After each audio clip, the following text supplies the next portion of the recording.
What's up, everyone? I wanted to add this little piece before the show this week, before my intro to the show this week.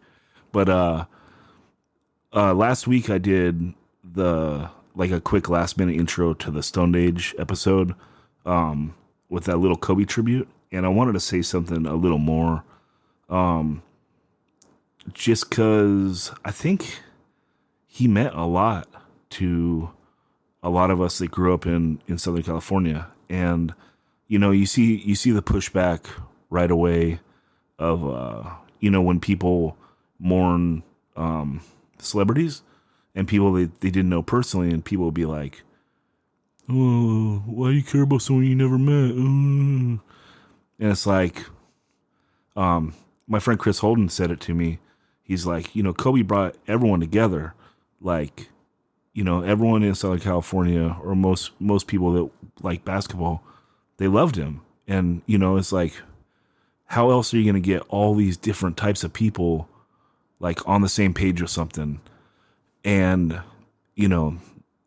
our country right now is so divided and so like polarized politically that I think that we got to appreciate some things that really do bring us together. And Lakers basketball is something that does bring a lot of people in Southern California together. And that's like, from fucking gangsters to homies to fucking surfers to soccer moms to suburban ass dads, all races, all types of people, cared about Kobe, and so that's why the reaction is so visceral. And some people, they don't understand that, but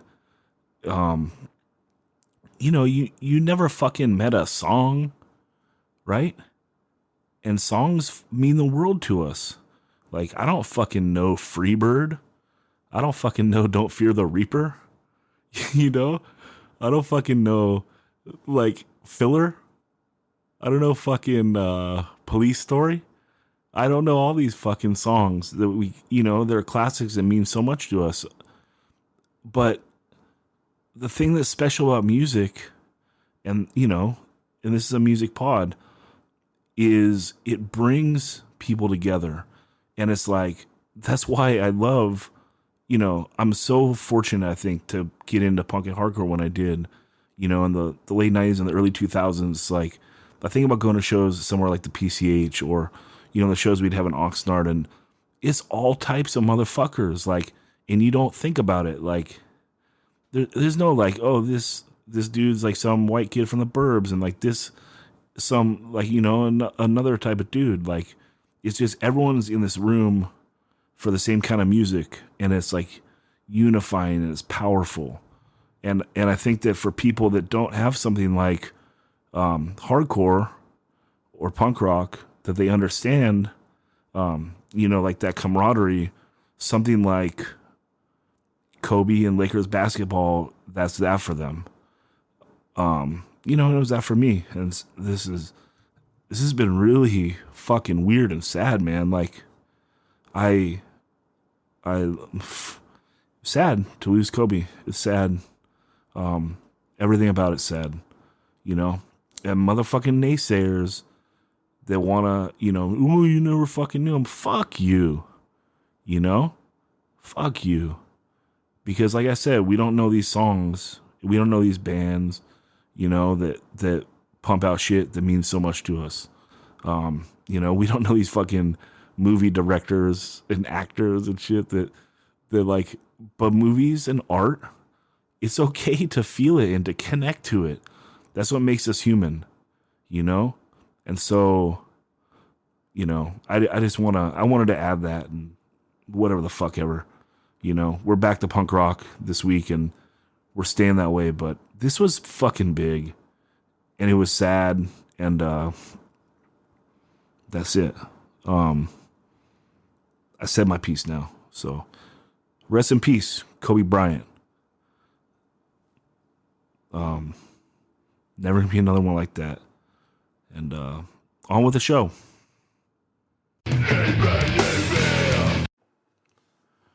What's up, everyone? This week we got Daniel and Greg back, and what we're going to do is we're going to do the best first song on any hardcore or punk LP. And this was super fun doing. All our lists are like totally different, but it's all fun. And that's that. If you would like to support the podcast, please like, rate, and review the podcast wherever you listen to it. Also, please consider becoming a Patreon at patreon.com/185 miles south. Kick in a little monthly donation. And those are the true American heroes, the people that keep this podcast alive. And also, please let me know what are your top 10. Email me, and I'll read it on the air next time around, or Facebook it, or wherever. You know, if you Google 185 miles south, you can find me. Not hard to find.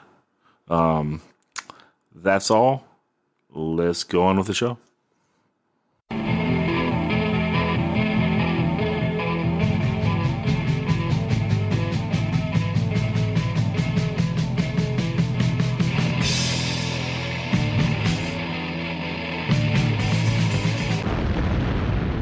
"185 Miles South", a hardcore punk rock podcast.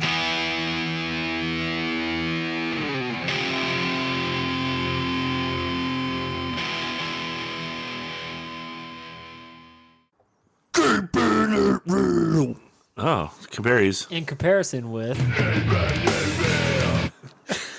Dude, that was pretty good, Daniel. What? Can you do it again? after you swallow your soda? All right. So, we gotta end up naming this like sub podcast some point. Did you brainstorm that at all? 400 miles north. It's just a full tribute show to Daniel. No. We just call it Northern Towns, dude. That was a great band name. Thank you. That was like an underrated ass band name. Yeah, you got Underrated ass band. Band wasn't that great, but the come on. Well, you got that from the you were obviously a huge Dream Academy That's fan, whatever. right? Like when it would like people would try and Google the band, they like it was Life in a Northern Town. Like, did you ever think about maybe incorporating that "Ayo, my head up, my" like in kind of like a more like gruffier oi I would chant? I would very much like to be able to do it like Dream Academy, but I wasn't granted those. That's like their only song, huh? I think so. Yeah, Yeah, it's a banger though. it is, man. Have you ever played it at FITB? That's fucking in the bushes. No, that I happens haven't. every month down at the Whistle every Stop in third San Friday? Diego? Every third Friday of the month at the Whistle Stop. Yeah, why have we not been pushing that this whole time? I don't know. Are people going to come down from Oxnard? Well, no, actually, the listenership is pretty spread out. I know, I'm joking. I'm just. But people should come from Oxnard because it's a good time. Yeah, what Daniel's talking about is Daniel DJs every third Friday at the Whistle Stop in. It's just over the line that it's considered South Park. Yeah, it's South Park. Yeah, and it's a Britpop night. Mm-hmm. And lots of people come out, and it's a good time. Yeah, 10 years running. Over 10 years now. So Daniel's doing his fucking thing. You should come out and tip your DJ. Do people tip? Do you have a little tip jar? Sometimes we get really drunk people. They're like, play some fucking hip hop, man. And they'll shove 20 in my hand. And then I'm like, okay. And I'll play a street song or something. Yeah. Yeah. So Greg had a nickname for this pod. What was it? Two baldies and a diva or something? Something. It was Something like that. two baldies and a long hair. two bodies in a long hair. I like Yeah. it. I like it. I think it should be San Diego specific. But or hardcore general specific. Because that's kind of what we are. Yeah. We could be the abstaining vote at the Che Cafe meeting. Ah. That's the name of this podcast. Which, You know? if you're not a real San Diego hardcore band, if you have not been banned from the Shea or been proposed to be banned from the Shea or had to have that talk or a vote. Or at least a scare. At Like, least a I heard I was getting banned. And then one time we were gonna play a show and like they couldn't get a volunteer to show up to unlock the doors. Like shows canceled. Oh, no. Hey, they cannot fucking ban me because me and Randy built those shelves in the Yes. corner. and Tim gave you major props. Yeah, and That was so They're vital, heartwarming dude. for Tim, because I was already giving you major props, and then to see Tim post about it, oh god! Hey, All of Tim's posts make me want to just one tear down the face. I can vouch for them because we so used cool. them. They're only about a month old, yeah. and we used them, and they were great. It was nice to. Yeah, so it only took him about 30 plus years to think about putting a shelf in there, but Yeah. progress is slow, comrades. So Is there anyways, an elf on that shelf?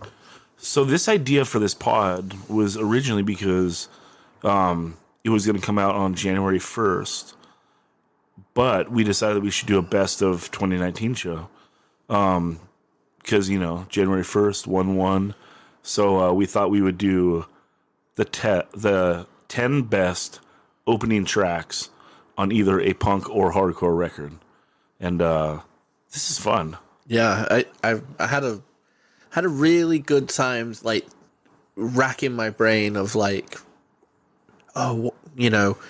what record just almost some of them you're like, well, after I've listened to that song, I don't need to listen to the rest of the record. Like there are a few that are that good, and then there are some that just set off the perfect introduction to what the record is going to be.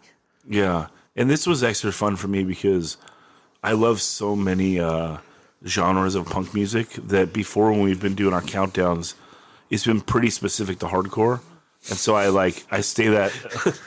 I know we hardcore and hardcore. But I'm always punk. in the I'm always sent to the corner. Yeah, but no, I would have had Bad Religion on the '80s and probably the '90s and Yeah. all sorts of stuff. So this was fun. I opened it up a little bit, at least on my list. Nice. So that's that. Should we just jump right in? Yeah, and I did put mine in order. I painstakingly. I put mine in order too Yeah. for this time because Yeah. you guys love that order and shit. Did you put yours in order? Oh, no way. I can't fucking put anything in order, man. It's too hard. Well, whatever the way it is Hey, dude. now, that's the order. Greg lives free. That's what it's all about. All right. Well, I'm gonna do mine as a countdown from 10 to 1 though. Are you as well? Yeah. Okay. And then just Greg, YOLO your order. You might maybe choose a best out of all that. Save it for last. I mean, I don't have a problem with going 1 through 10. I think they kind of get a little, kind of increases. So I'm down to do mine like a 1 through 10, but in really no order, man. Yeah, dude. And no clips for the show. I'm not editing that shit. Oh no, you have to. Yeah, no. 30 fucking clips. You have to. You know how long that takes? Patreon's just chip in a few extra dollars like to make this happen, because you can't discuss these without having a reference. Dude. Should we just do that in mic editing now? People have Spotify. Yeah, but no one's going to You turn gotta off the clip these- podcast you to gotta turn put on a clips in these, record. man. Come on. I mean, if not like 10 seconds or 15 seconds of some of these things. Yeah, because you're not going to... Okay, pause the pod. Let me pull up Spotify. Let me play this. Okay, let me go back to the pod. But these are the 10 best opening tracks of all time, man. That's only adding a couple minutes to the pod. Of editing? The editing is fucking insane. It takes me like fucking 10 hours to edit those stupid shows. Labor of love. Oh, that's true. And they're not stupid. And That's the point. especially with this topic, it's really fun. And Are we... yeah. What if it's the opening track, but it's like a big ass build up? Well, Actually, you know what? The one of that do you have honorable mentions? no. Oh, Daniel has no honorable mentions. Yeah. Holy shit. Okay, because I would say that I mean, I did have like 6 or 7 honorable mentions, but I got it down to just 10 bangers. okay. No Because mash. what about something like the first Turbo Negro song on Apocalypse Dudes?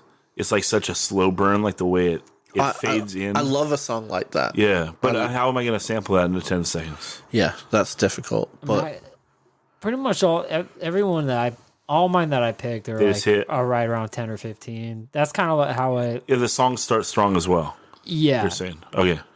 All right. Well, Daniel, hit us with number 10. number 10, Unbroken D4.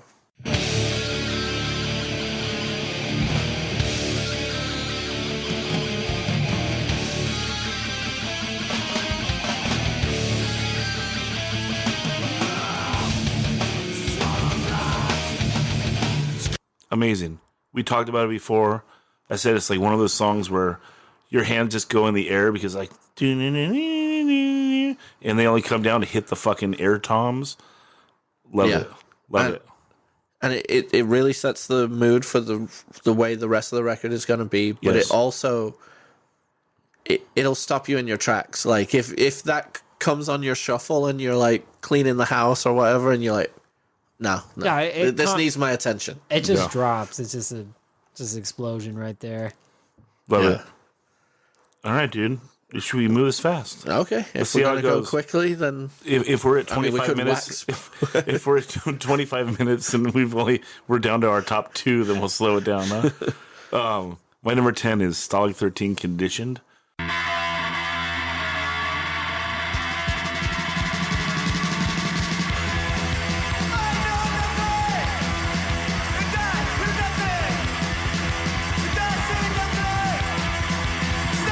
I just think it sets the tone for the whole record. You just know what you're in for. You know you're in for something special. The breaks they do on the chorus, the singing, really everything's in. It's like it's Oxnard's take on DC hardcore, but putting their own spin on it. the recording is really good too. The recording is amazing, especially compared to a lot of the other bands ended up having to go to Mystic, and Mystic has like the bad reverb, and this one has the good reverb.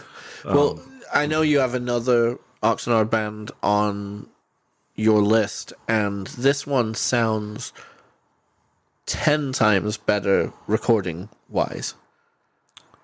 I will not argue that. Yeah. You are also always leaning towards the DC style. And Stalags are closest. Having a record just start off with bass, Yeah. Yeah. Two. It's always great. always great. Dun, dun, dun, dun, dun, dun. Oh, we gotta save that for the actual clips. Yeah. Okay. So here's a perfect example. Where would you clip that song? Right on, like That's what I think. roll, clip right Yeah. before the vocals clip. Yeah. What? No, you gotta hear a but little then bit are of you- the Fox. But then you get no vocals, and then are you cheating him? Because the whole album does start out ding ding ding ding ding. You know? All right, maybe like just the opening line of the first verse, and then put a fade. I know nothing. But that's why when I did my intros, I'm in back with like D4 too. Like I'm just kind of like these more explosive ones right from the jump, or just like one solo instrument that you know it's all about to hit the fan. Yeah, if you guys want me to do the clips, I want you to send me the 10 seconds you want. You know me, I'm gonna push it for 15 every time. Yeah, I'm down to see the SD pod group chat explode and fucking. Although like you don't 80 participate messages. for He looks forward to ignoring that chat. Not For even. real. It's all like I go to sleep usually around like 10, Yeah, nice. and then then you wake up I to wake a up and there's like Bible. fucking. I'm like, good God! I didn't even know this. We branched into just like punk intros too. I thought we were still keeping it core, so I kind of made my list more core centric. But whatever. That's because you didn't participate to the big argument Zach and I should've had in the fucking middle of the should've group just chat. Stayed awake. Fucking. But it's all Okay, so what's your first? in no order, man. Infest Cold Inside on No Man's Slave, which protest type lyrics.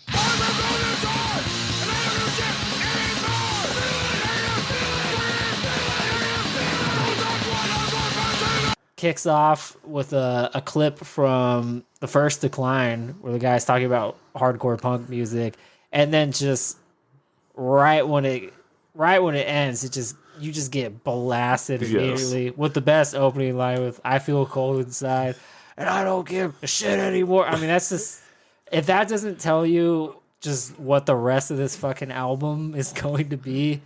I mean, that's the first Infest shit I heard too, so. And It just stuck with me. I was like, holy shit. can you like remember the first time you heard Infest? It's like the most blistering sound you Dude, can I possibly think of. I was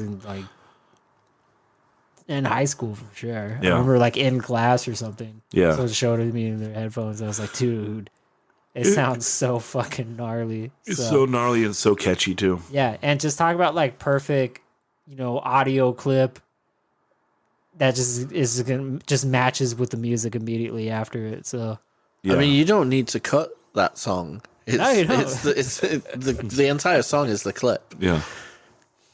Daniel, number 2 or number 9. All right. Oh God, because remember I just added one. Fuck it, I'm gonna be a cheating dick because I don't want to drop these out. But American Nightmare, We Are, and No Warning, Behind These Walls.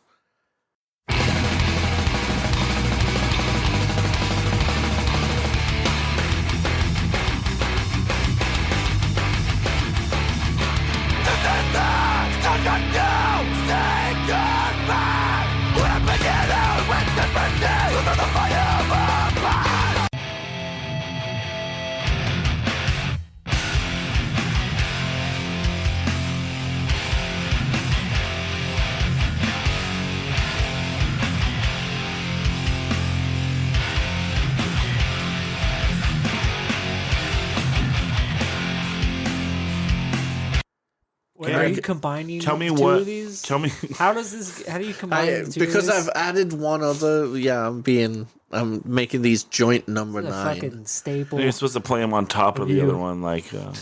No, you got your mixer, so you can crossfade across. Tell me the albums of these are. American This is the Nightmares 7-inch? background music. Oh, The the first first song song. and background music. You know what's the weirdest thing about that record? I love that record, and the first song, I'd take it or leave it. I think it's a little long. It comes like at you like a freight train, like, And then Just- it goes. and then the keeps thing going a that little bit. then the thing that I like about the No Warning one is the da-na-na-na-na-na. Oh, this is an iconic riff. Just and it's Wait, is that you the know, first like- on Ill Blood? yeah. So The first on the 7-inch is the one. no, Behind These Walls might be my favorite No Warning song. Short Fuse or that. But I love that, it's, when here, I'm going to do a Zach analogy here. I wish more people would. When you've got a roller coaster and you've gone over the top, but the rest of the train of the roller coaster hasn't come over the thing yet? That's what that riff at the start of Behind These Walls is like. And then when the rest of the band kicks in, it's like the roller coaster's flying down the hill then. This is a good one. Good metaphor, dude. And the best spot to sit on a roller coaster is in the back. Yes, because you get that whipped whip. over. You get that whip. I like There- it. Plenty of whipping in that intro. So, moving on from Daniel's cheating, Yeah. I'm going bold talk is cheap.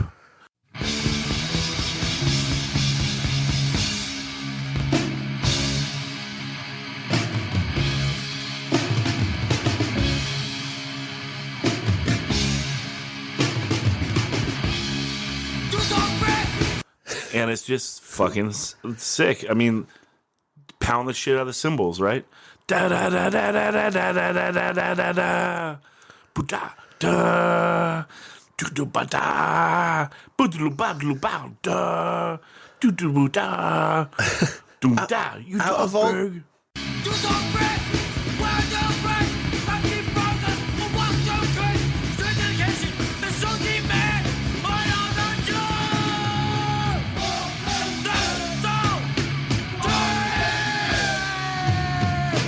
Out of all the rev bands, though, I feel like Hey, don't put the clip in. That was perfect right there. All right, save some editing. no, you put that, and then right where you ended, reference. you put the 15 seconds that comes next. When you preach empty promises, I want you to keep. So you were saying that that's not as good as other Rev first songs. Yeah, but it's still great. I think that's what makes it so and good. I think when I think of the layout of that album, I just get so psyched because it's just so core. just that first song is so ill. Nail And to it's the like, X comes next Nail to too. the X. Always Try with the best breakdown, and my old zine out of Oxnard. 3 verses before the breakdown. They make you wait for it. Hey, do you agree with this quote from Vince that Bold is the first European straight edge man? Oh my god, that's hilarious. Yeah, maybe starting on track 2, because track 1 is a fucking groundbreaking classic. Bake that ground. Nah, for real. Like, if you were gonna put together like the top 50 hardcore songs of all time, That's not on it. Talk is Cheap. It's great, but it's not on the top 50. Oh, dude, it's on my top 50's 20. a lot of songs, man. It's on my top 20. Well, you've got It's maybe all my of top- Age of Quarrel. You make a point. You make a point. I think that this song is like, Top 50 from if there are 50 different bands on it, perhaps. wow, you're load rating that hard. You're like because Bold was the first like straight edge hardcore rev classic band that was like okay to shit on, you know, and I see that you're taking the opportunity to do that. So Well, I hate very the 7 very inch. Daniel. I hate the 7 inch. But I do like Talk is Cheap. It's a fucking banger. Their intro is not good. Oh, they're a side B intro band. They're the ones Yeah. who did it first, Greg. You weren't the first one. Dreams crushed. I was fucking claiming that for sure. The last one. It's like, dude, no one's done. It's just like, dude, let's put the intro in the middle, man. Your side B intro is way better than the Bold intro. the mid That's is true. the mid-tro, bro. All right, number 9, Greg. Which would be my number 2, because there's no order to this shit. Oh, that's right. Which would be TSOL Sounds of Laughter.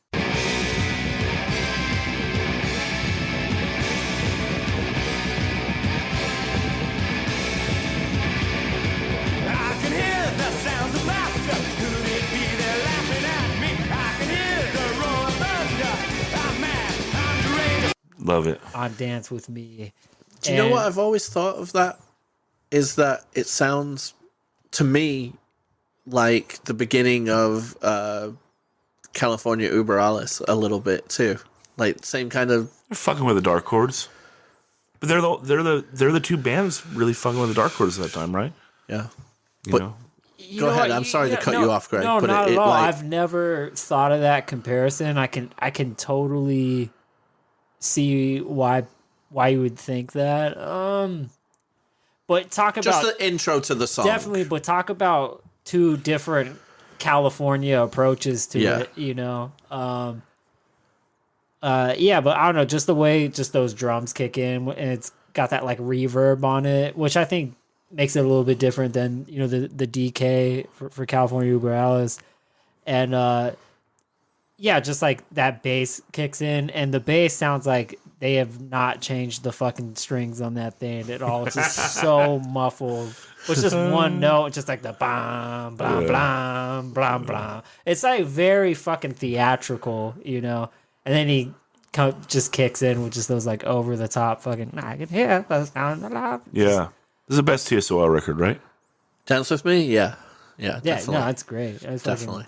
great. It just with that slightly death rock kind of, Sure. goth They're- flair with it. They're which- the ones that were obviously listening to Susie and, Yeah. and all of these other bands at the same time that they were writing their records, you know? Yeah, and another to me just perfect intro that just sets up what this entire record is going to sound like. Fuck yeah. All right. Number 8 for me. Cocksparrow, Where Are They Now?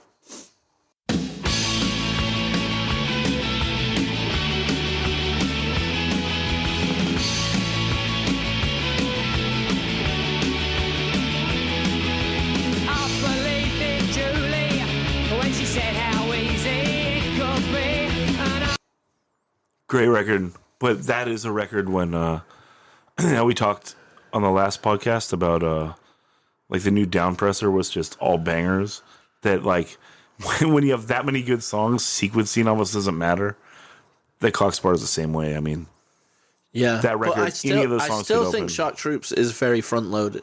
do you? The first 6 songs are the real stars of the Dude, show. could you imagine just how how sick it is if you just write a shock troop style record. Like you're fucking good, man. Like you're good. You can tour like every Forever. couple times Yeah. every year. It's just always gonna be fucking killer. Like What what I- you need to do when you just nail it like right there. Fuck. What I love about this song lyrically is them calling out all the different punk vocalists and politicians. Like, you know, where are you now? Like, you said that we'd be, you know, this. It's just self-referential by being so early in punk, calling out just the generation before, and I think it's pretty cool. But it's so tuneful. It's the catchiest thing ever, and yeah, if you've not listened to Coxparr Shock Troops, like, what are you doing? Yeah, take a pause right now and go do that. It'll catch you immediately. It's definitely not a slow burn album. No. It'll grab you right away. Well, my number 8 could be anyone's number 1, and that's NoFX Linoleum.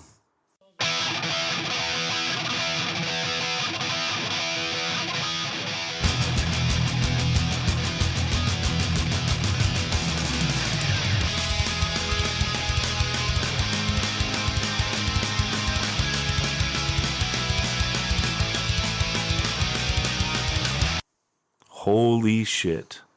I mean, you're talking about a song that defined like an entire sound, which is like that long held out octave and the fastest. What was the could drummer's have. name? Eric Smelly. Yeah. Yeah. I was gonna say I don't know his last name. The guitarist and the drummer are both Erics. because there's Eric Melvin and then Smelly on Right. drums. Right. And I'm trying to get him on the pod because Smelly? Yeah, because I'm trying to trace down the origins of the do-da-da-da beat. I don't know who the first is to do it. My guess right now is that it's RKL on their 1987 record, but I think that they're doing it like they're interspersing it. I would have thought it would be some guy who was surfing while keg standing on the end of his board.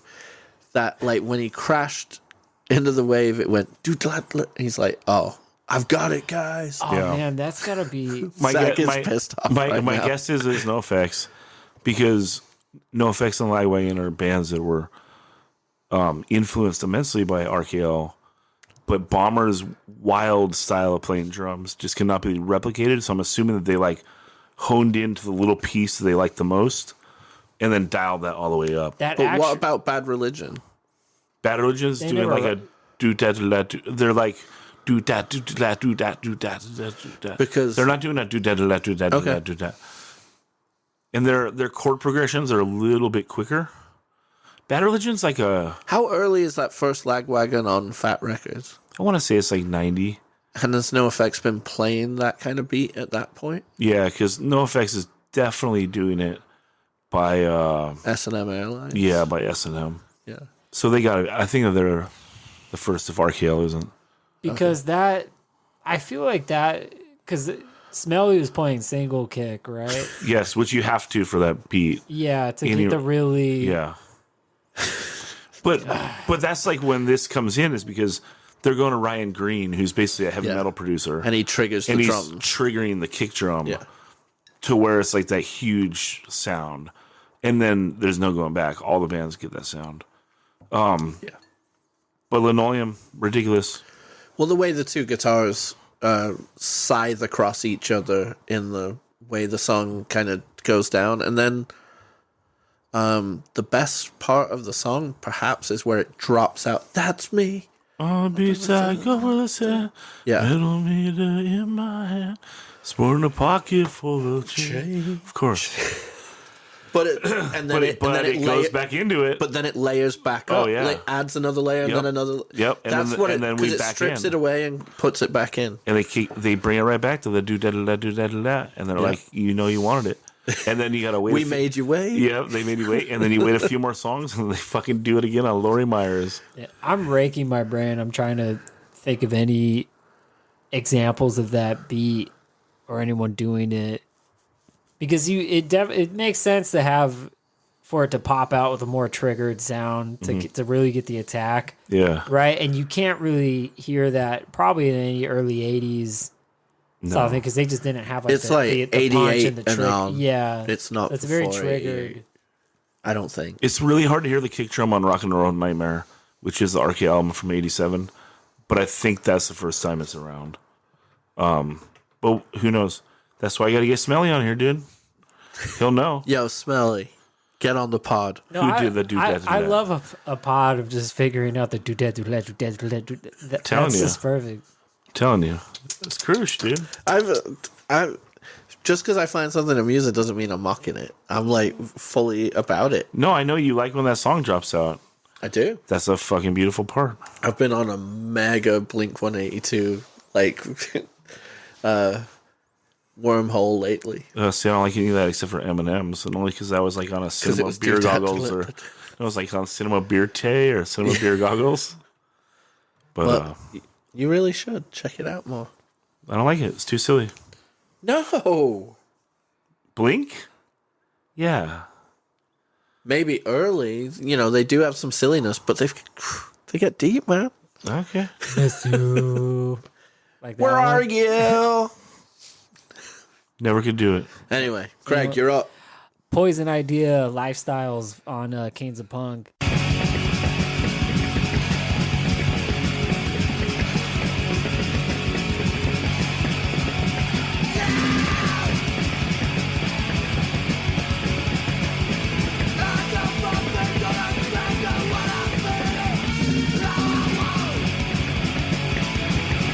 It's one of those intros to a record, just super fucking abrasive. One of the best yells. He's just like, yeah, like just, Damn, it's just some hits like da da da ba da da, and it's just like hits you with just that fucking It's fast, straightforward. that bass creeps Well, not in. straightforward. It's very quick. Pigs just hitting open chords, but like there's a way where you're hitting open chords with just such like an attack and aggression and attitude. You're just hitting an open thing, but it sounds so like visceral. That's like a 30. If I had to just be like, hey, what is hardcore punk? I have 30 seconds to show you. Like, there you go. Well, it's like their instrumental version of like Ray Cabell being like, we're back. Because it's like, it just kicks it off. Coming Right? soon to a list near you. Yeah, that one, I mean, I remember the first time I heard it too, just instantly you just get those hits, the speed just kicks in, the beat hits you, just Yeah, kind of those- layers, and then he hits that yell, and it's just, fuck. Yeah, when that yell kicks in and like you're like, fuck, Kings of Punk LP. You're listening to it the first time, you're like, Absolutely. these fools got a point. Like, they're making an argument. Do you know one thing about the Kings of Punk cover that's always like made me like nuts? Is, you know, it's kind of like the Slayer arm, like razor blade, like thing. But if you, there's the two nipples, one of the nipples has like, it's white, and I've always thought it's like, is that dude lactating? Like, check it out, look it up. I mean, Daniel's a you serious can't pervert. really be that surprised, you know, if someone in Poison ID was lactating. No, they're drinking For real. full handles of Jack Daniels. Like, Or it's who fucking probably knows just what it like does to the body? Coke coming out of the nipple. It's filled He's the got a blood. point. There is a very white nipple, Yeah. you know. Do you really want to know, though? Like, Well, I would like Zach to do a deep dive into the white nipple pod. Jesus. You know what, though? You know, he said pigs just there ripping open chords. And we were just talking about some dude named Smelly. All I'm thinking is like dudes like get into the venue. They're about to, hey man, what's up? My name's Pig. Oh, what's up, dude? I'm Smelly. This is why Daniel fell in love with straight edge hardcore. For real. Where people have more respectable names like Ray of Today and Mike Judge. yeah, it's just comic book character names. No, I just the- love like It's the punk it's nicknames. the They're just cleaner funny. version. The cleaner version of the same freaks. It's like Archie and Jughead. My number 7 is Filth, The List.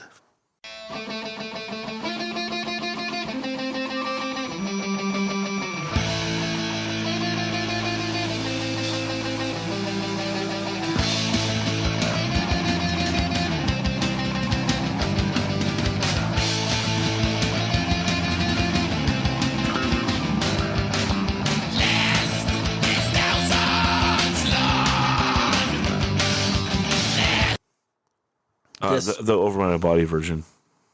At Live at the Che, No. not banned. You didn't get one threat of being banned?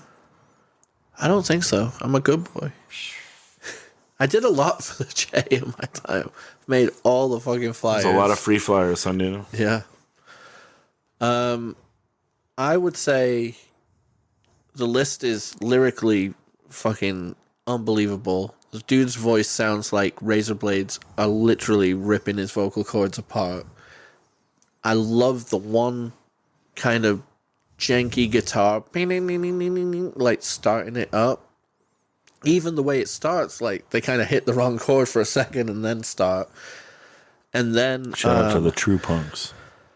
and it was just on The quick save. the filth side of the Filth Blatt split on Lookout Records, 88, 89. And ever since I heard that song, I was just like transfixed, and then brought into the lyrics, and the lyrics are amazing. They're about, you know, people kind of selling out punk, but there'll always be somebody new. Punk is for the youth, essentially, is what it's saying. It's like the true sound of teenage rebellion. And I just think it's a phenomenal song, and I really hope you two agree and other people give it a listen. That's a rager. I think that's a great addition, Dan. I'm going uniform choice, Use Your Head.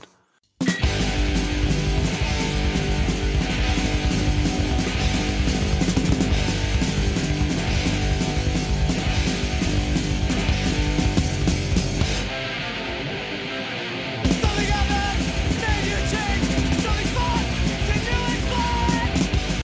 Again, just like how we were talking about with Poison Idea, they set like I don't know. They've painted a portrait of what's to come with a single note. And those open chords are just so much of a different vibe Oh, than yeah. Pig's Yeah, open yeah. chords. Da, da. Well, Pig's you know, is like, well, it's a nice A.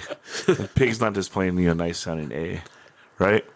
And then like also just like the flemminess of the drums coming in, like it's like, fuck, this is like fast hardcore. Maybe I heard something like this before, but it's like, what's this drummer gonna like let loose with? Then it cuts out, it comes in. Fucking magical hardcore song. And magical if you, hardcore if the- record. before you Magical even hardcore. listen to it for the first time, then you hear his voice come in, and it's so up there, and you're like, what the fuck? And you, the very first time you hear something like this, Uniform Choice in particular, you're like, do I like this? I don't know. And then, yeah, I like this. If you've already heard know? Minor Threat, you like it, right? I don't know. The falsetto element to it is, Has that been off-putting to any fan of like hardcore, like straight edge hardcore? We've talked about maybe it's just my own experience with it. When I first heard this, I thought, You didn't like, love it the first time. I didn't know if it was silly or not. Do you know what I mean? I get that, but like I love it. I love feel it. like it's just raw enough where it's just like a dude going for it, maybe trying to sound a little different, Yeah. trying to hit a certain amount of melody to give these songs a little bit more. And it works, like you Yeah, say. and it works. So I mean, I liked it immediately when I heard it. I mean, but if you don't think it worked, if you're like wondering if this is working or not on the verses, when he kicks in on the breakdown, Yeah. that's when like that high shit Yeah. is like, don't change, and people change. There's so many things. Fuck, how do you stop singing Yeah. it? I want to fucking tip the table All right the now. things you Do. I feel sorry for you. Don't hear a word I said. You gotta use your hand. And he kind of breaks out of, like, he gets pissed there. You Yes. know? Yeah, he So, does. You know, Anyway, Killer Choice really, by me. really, really good song. Really good choice. Gregory. Integrity, Den of Iniquity, Misha.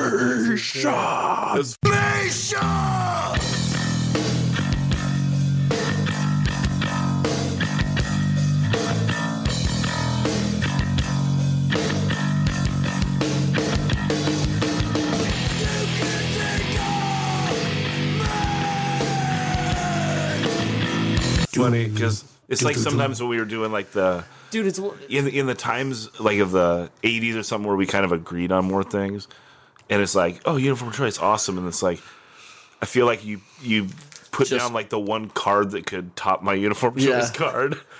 Because I think it's one of those like duh, obviously. Well, it's like we all had aces, but he had the ace of spades. yeah. And just smashed it. Well, because you just get the spooky intro. Is this kind of like the first spooky intro thing for a hardcore record? It has to be. Has to be. For maybe on the more like moshier side of the spectrum, because It's like this, evil. Yeah, it's not 'cause even spooky. It's evil. This sounds like what I would hear on like early death metal record around the time Well, period. this or is like something. what they're taking off of like listening to an Aleister Crowley like spoken word record, and then a Halloween like samples record. I'm definitely a oppose on what's the audio clip of the killer dude talking. I don't know, some dude, Don't know. some dork. Is it Richard listening. Ramirez Yeah, some dork. Some fucking stroker. or some- Ed Gein? Some or dork will know who it is. We're talking. It's obviously going to be a serial killer or some shit. Yeah, It definitely. We should be egging him on. But Just yeah. fucking some sound clip of some dork running around killing people because he's a fucking dork.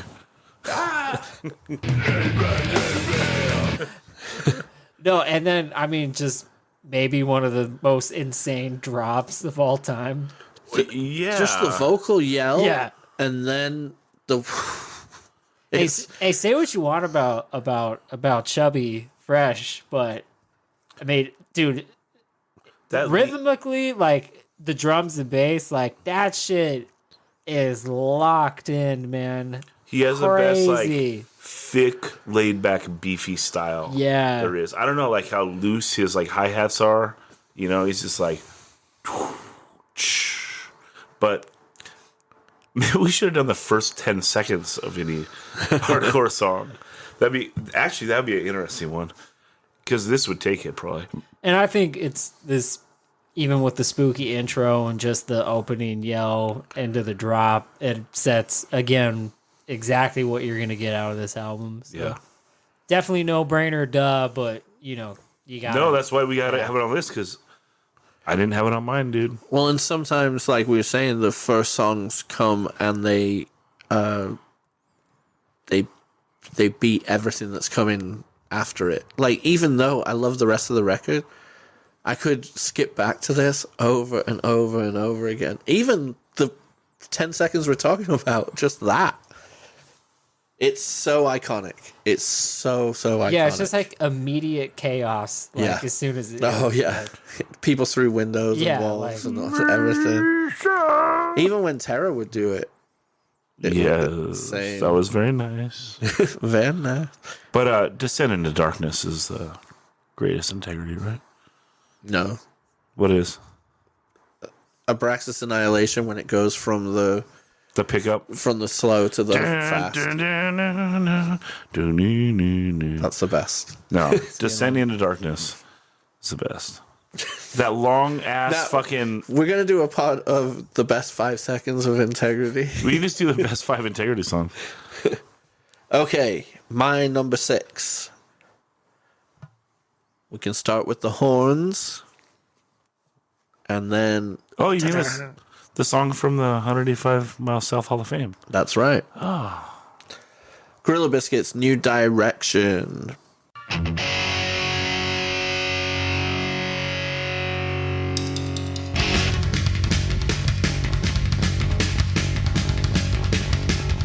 What do you mean? That's time. That's what me up. I don't want any boy.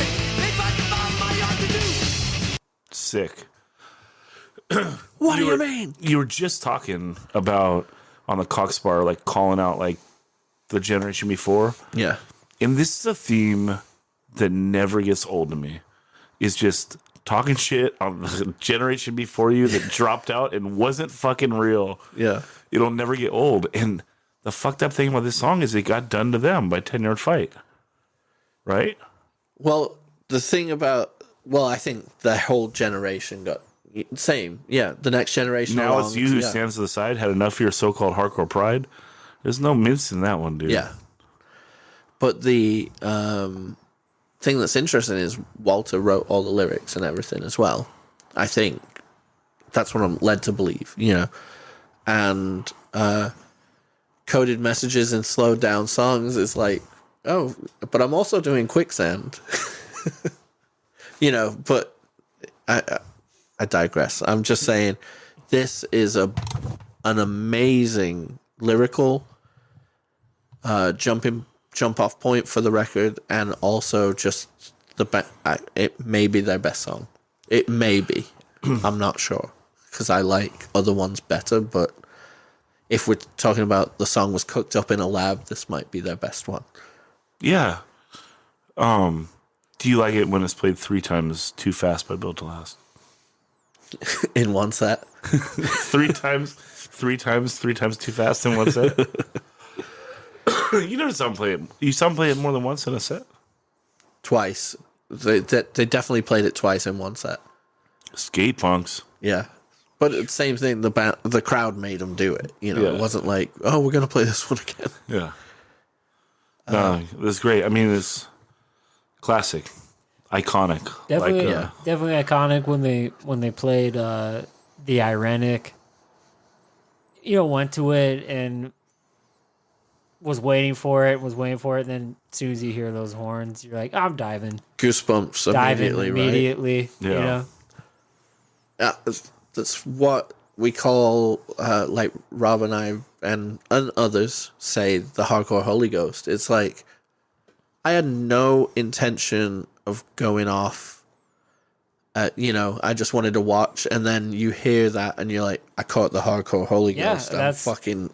I'm there. I'm up front. I'm singing along. I'm diving. I'm whatever. You know. Precisely, Lewis and I were like, "Hey, let's watch this," and then it just goes on. Immediately, we hear the horns. Like we both hit the stage. It's like this venue in North Park for our non-San Diego listeners, which is a more it's like a church, like a big more open church. And it was definitely, I don't know what the crowd was thinking, because it was like people up front, a little bit older people, they just all had their like phones out. So just like immediately Let me jump on those phones. Lewis and I just like front flipped like into like all of them and just like said, I don't know. It's like, and that's immediate. Like, I don't want to see phones out In the front rows at a car show. when those horns go off, because that's like the call. Like, you know. Now, if you're from the side of the stage filming it, like, That's fine. whatever. That's fine. But if you're taking up space, that someone should be singing along. Yeah, get over there, your fucking phone. Or it makes an even cooler video when someone lands on you. You know. All right, Zach. I'm going to ignite Asher Turn.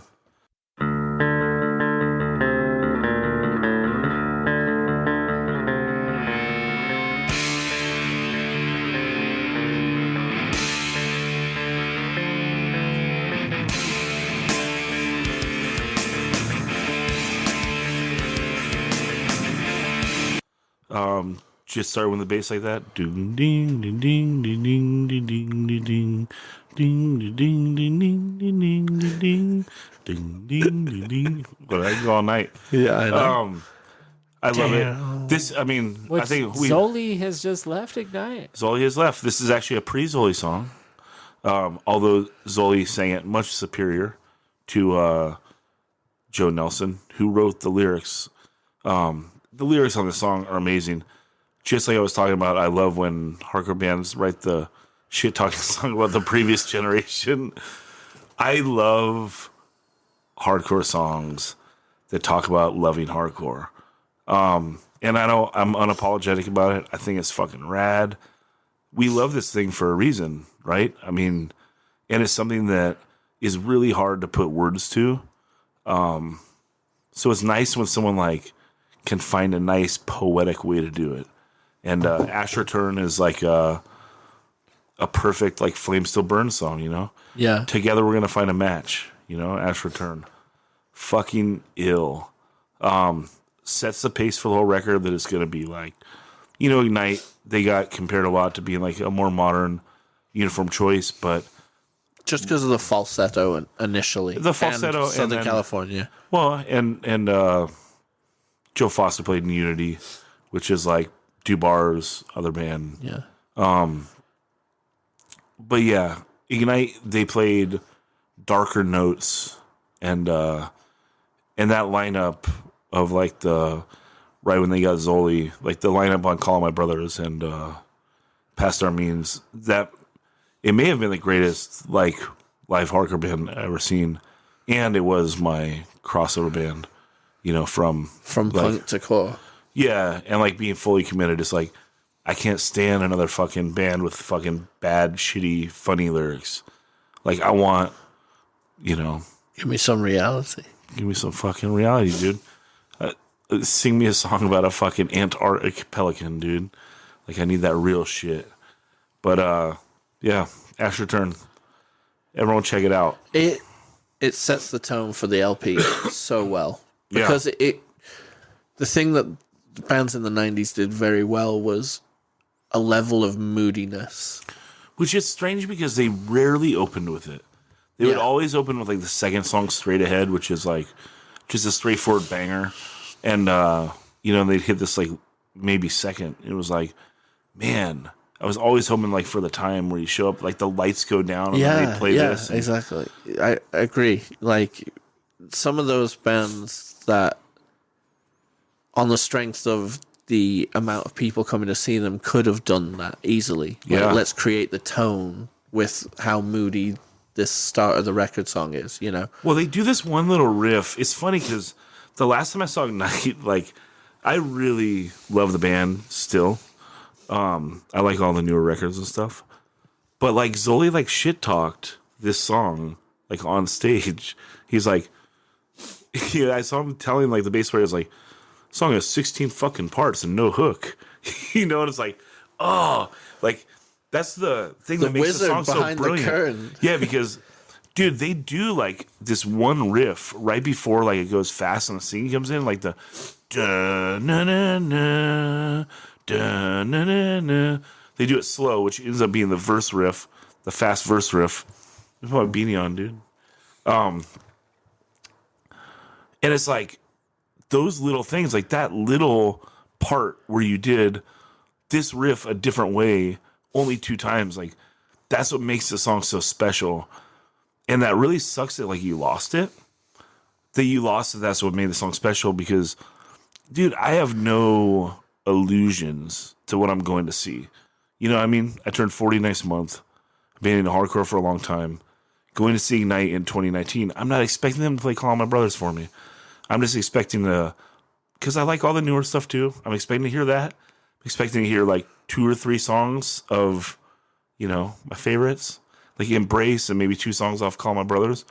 And that's it. But I also don't want to hear like a band mocking their own song on stage. Yeah, like, no. like that's kind of a bummer. It's like, maybe that song doesn't mean that much to you anymore. But it's the whole fucking reason I paid at the door. You know what I mean? So it's weird to get like let down in hardcore. Maybe he just, came off a Pennywise run, and he was just, like, where's the fucking hook on this thing, man? I don't want to play this shit. Well, or maybe he had his Phantom of the Opera Misfits mask on. I don't know. Maybe he was thinking about that kid in the wheelchair. Jano, shout outs to Jano. Shout out to Yano. I don't know. If you don't like the fucking song, leave it off the set list, That's all. Yeah, I mean, they're showing that they probably don't get along that well on stage, and that's a bummer to see. Yeah, and he left the band, and that's I don't know. It'd be interesting to see what happens now. But that was my choice. That was my number 6. Greg, you're number 5? Agnostic Front Eliminator on Cause for Alarm.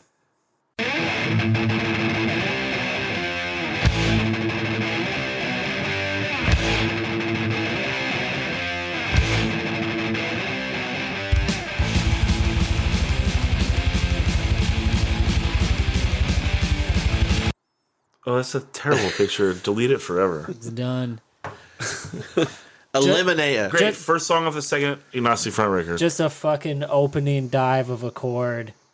And then it's one of those things where you look at the cover art of an album and it's just, we're talking one note, just one chord, he hits it and then just hits it on the bar, just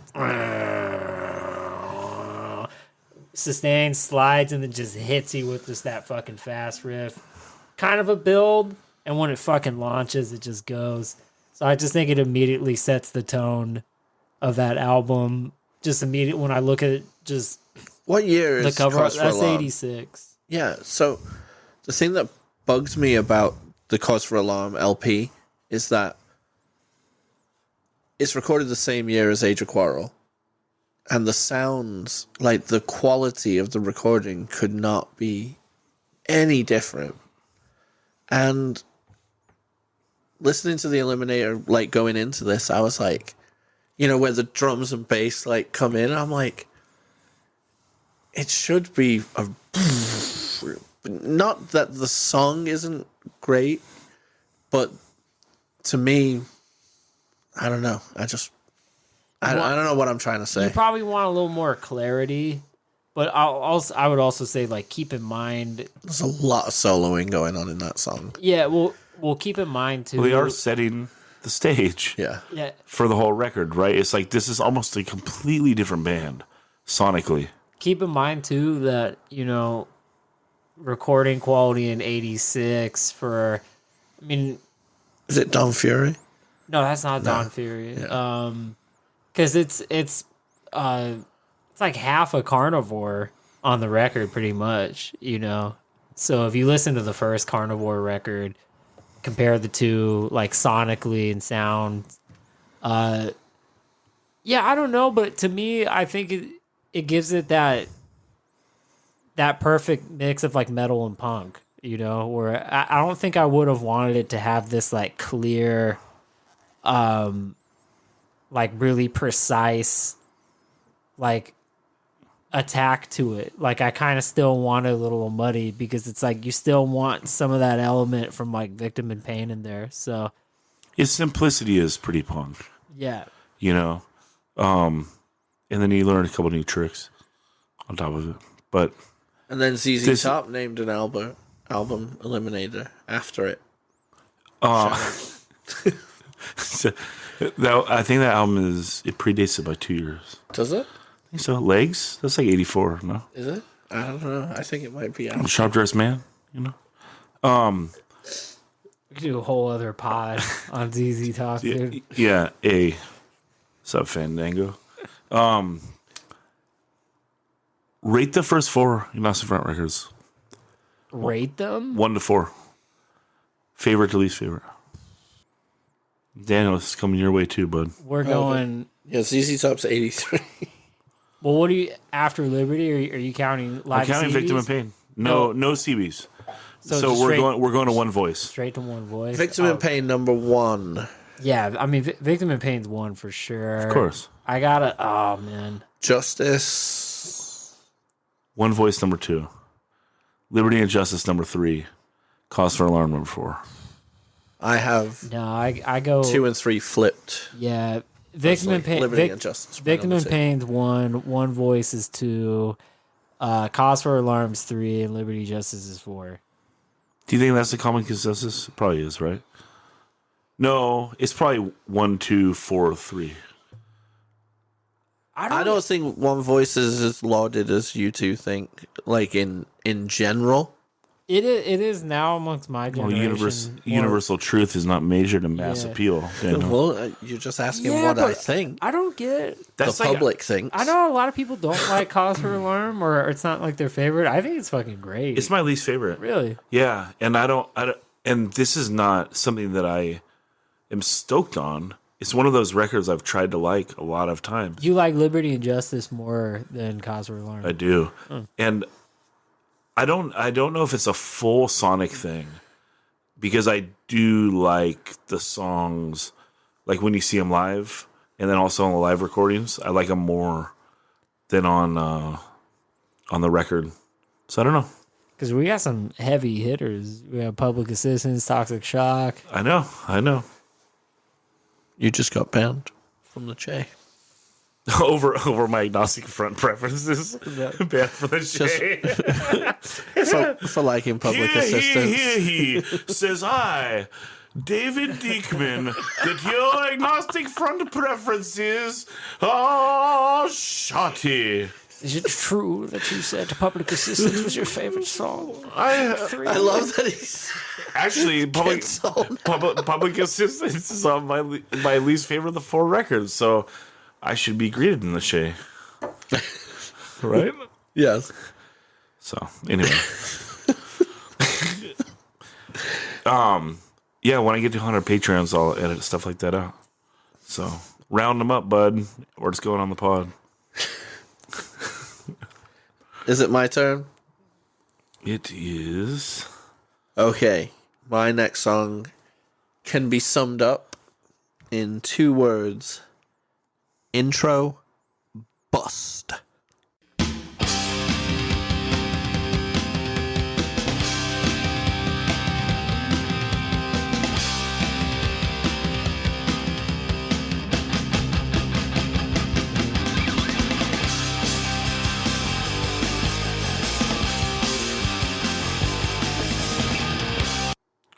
Nothing wrong with that.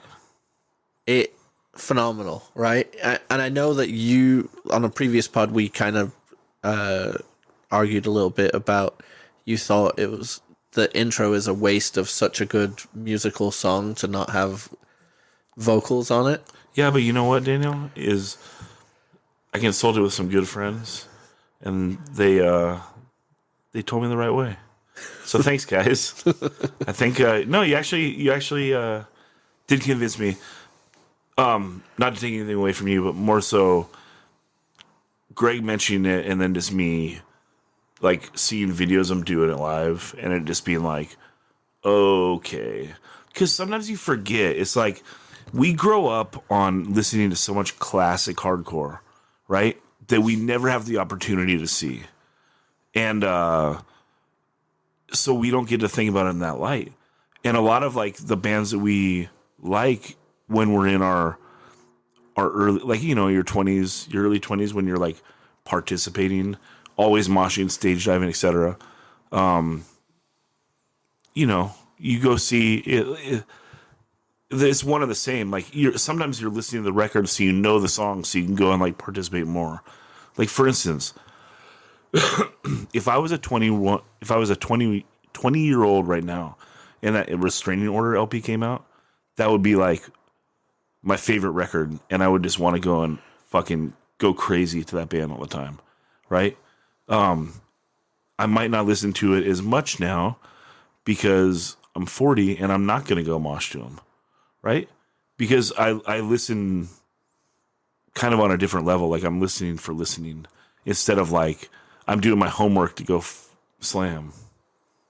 Well, No? I mean, this song obviously was written to get the party started more than it was, and then it was put on the record to get the record started, but it was obviously written to get the show started. Yeah, more, you know? Totally. And then it's still a good precursor of like, well, here's what you're going to get from this record. And not to mention, I mean, the skit. I can never get past the skit. The skit is one of my favorite things great. in hardcore of all time. It's just got so much personality in it. You know what I mean? Like, I love it. And It's Your Choice is one of my first favorite songs on a hardcore record. Well, it's your choice, you know? Like, choose that song. Love it. I mean, it's the first I just song love after how the he's intro. just like, forget it, Ray in the fucking studio. Raving in the fucking studio. Love it. He's with the wars. Word. Oh, that makes sense. And then the guy's got the sing-song. Yo, forget about that, because this... I It's love about it. to bust the house House down. All right, you're up. Oh, shit. That was Warzone intro bust, if you didn't know. Yeah. Well, that was a great choice. So I got to drop Set It Off on you. All right. Yep. Can you play Here, I'll do 13 seconds to 23 seconds of the... Yeah, yeah. Yeah, that's what I'm gonna choose.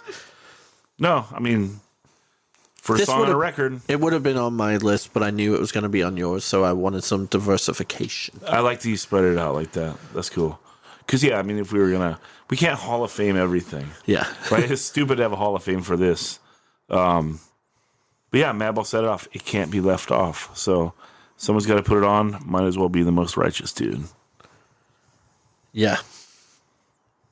I think I also left another absolute classic off because I knew you were going to have it on. Does that mean- Well, that would be interesting to see which one that is. Yeah. Go ahead, Greg. Oh, I'm up. Another no-brainer. Discharge, hear nothing, see nothing, say nothing. Kind of just the opening drums, just like an opening march.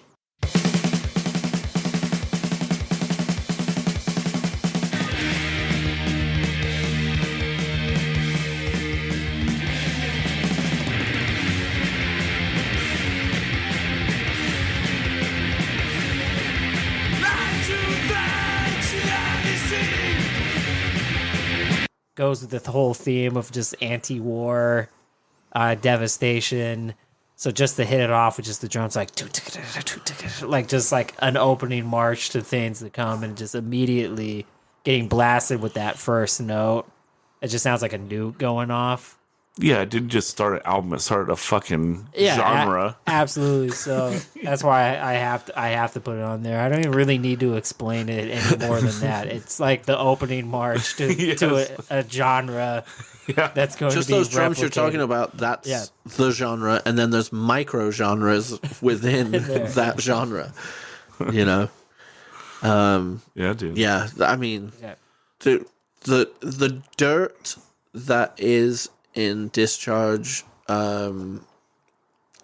distortion is palpable.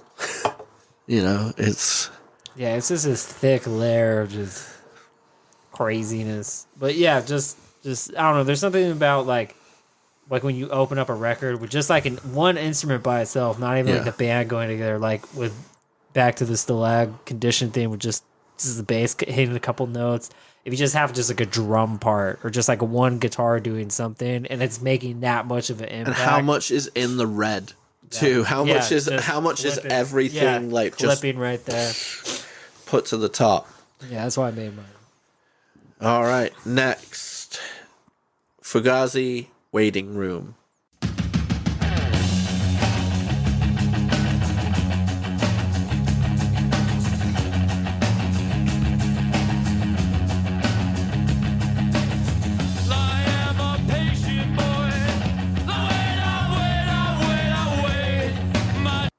Great.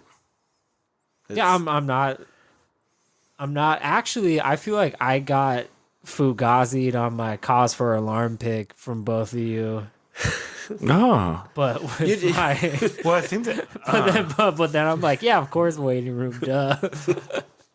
True. Go on. Maybe your AF pick was just because maybe the stronger. Maybe it's just not the best representation of AF, even though it is a great opening. I think track. it's a great opening track. But And it's back to the waiting room. Okay. Back to waiting room. I don't know if there's many that we've mentioned that are sonically as iconic. Like you can hear it and gets you going. And I love the fake out. Where Yeah. it stops. Oh, totally.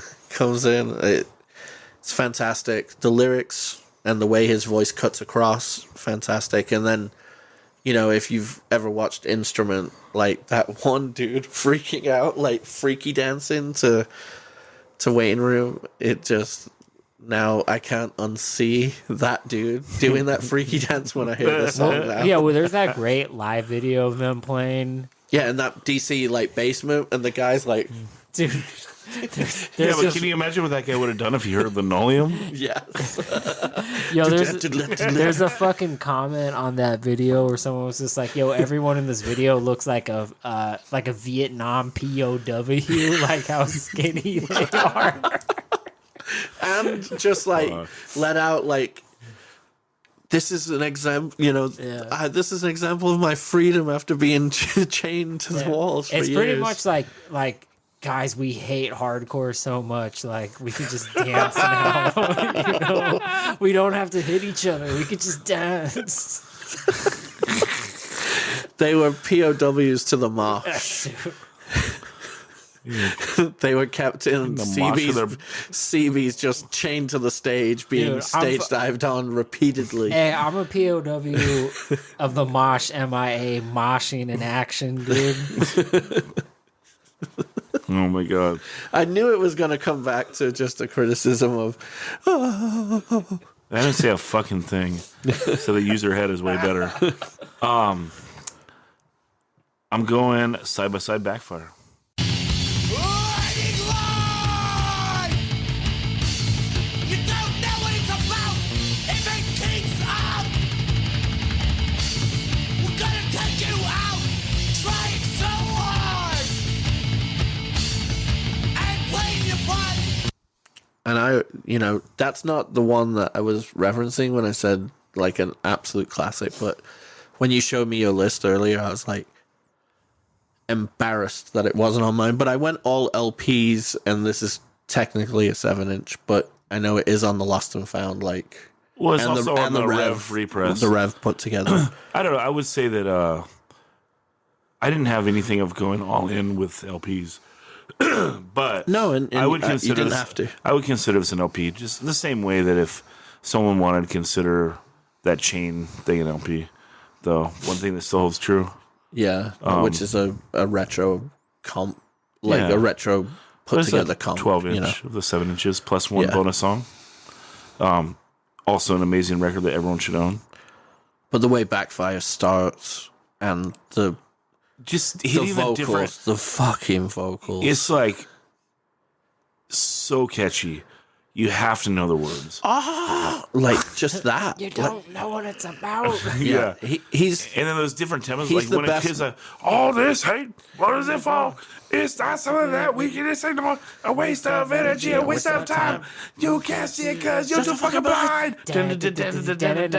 Backtrack. Backfire Damn it. in your face. Actually backfired. Let me just I know, say that backfired on me. to me, he is the best non-Ian MacKaye hardcore vocalist of all time. He's Of all awesome. time. Like, both bands he did. Yeah. Yeah. Yeah. Yeah. Just the song structure is intense. Like, the... Yeah, it's a lot of tempo changes Yeah. and all this crazy shit. Killer opener. It's Because awesome. can you imagine, like, if the guitar player brought this to practice and here's the way it's going to go. This to that, to this, to that. Because that's It's so impressive. That's a busy drum intro because it's like dum, dum, dum, dum, all on the floor on the toms, you know. So you're hitting the cymbal each time, then it drops into that dun, dun, dun, dun, dun, dun, dun. Yeah, it's speeds up, jumps in the other more mid tempo, then drops it back down. Yeah, I mean they definitely Frankensteined it together, but Right. you know it Yeah. works really well. Yeah. All right, Greg, you're up. In Control, intro for Another Year.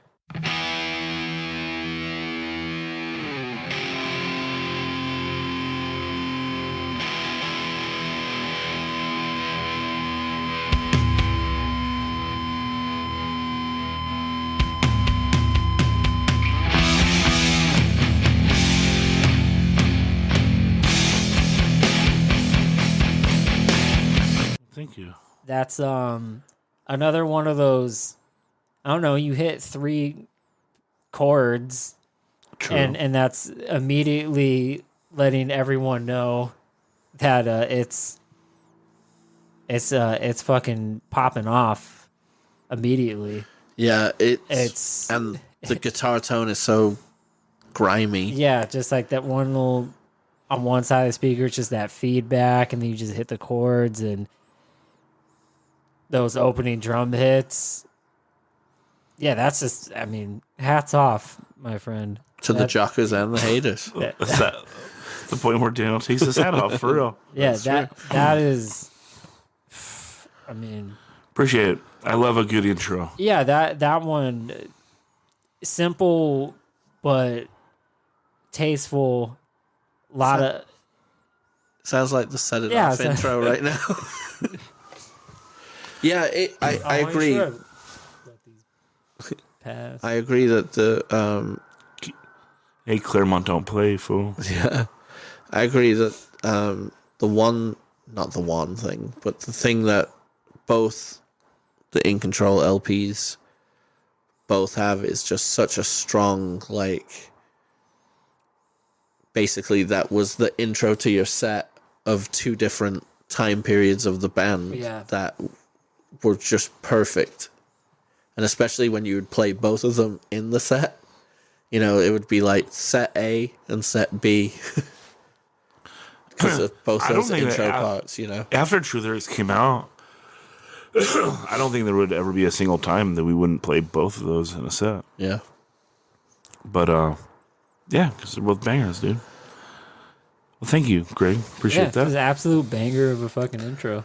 Appreciate that. Daniel? All right. We're getting down to it now. We got it because it's getting late. We're back. We're back! Make it right for when your life thought I would prosper and spirit the night, and this flame will keep on burning strong. And I will still get to sing this song. About the highest, they never Oh, Flame Still Burns. Used it today. Iconic. So they come off a little breakup, right? That's the whole point. Yeah. And then they come back with arguably, I mean, they've had some great lineups, but arguably their power lineup of Walter, Sammy, Porcel, and Ray. And the album sounds amazing. Like, the recording is fantastic. And to the statement of purpose of we're back, and then the flame still burns, you know. It's powerful, it's incredible. I've heard about the recording of the record is that Ray was so full of energy, like he couldn't sing at a stationary mic, so they had to put one of these in his hand to like flip off the walls and while doing the vocals, and I think you can hear it, like, almost with the amount of energy that's being output on the vocals. Like, it's fucking sick. And this is, you know, when you hear the reference of Youth Crew Hardcore, this is exactly what I think it is. It's not what a lot of people who say they play Youth Crew Hardcore play anything like this, but this is what it should be. Yeah, because this is wild. Yeah. This still has, like, when we were trying to figure out, like, why doesn't UC hit, like, so much other stuff hits, and we're like, maybe it's too wild. Well, Youth of the Day is fucking wild. Yeah. You know? It's fast, but it's so in the pocket. Do you know what I mean? It's like got so much aggression, but there's just enough control there that holds it like together for a tuneful, rememberable, like amazing part. And then just the breaks. What makes Youth Crew so good is like the break starts and stops. Yeah, exactly. Yeah.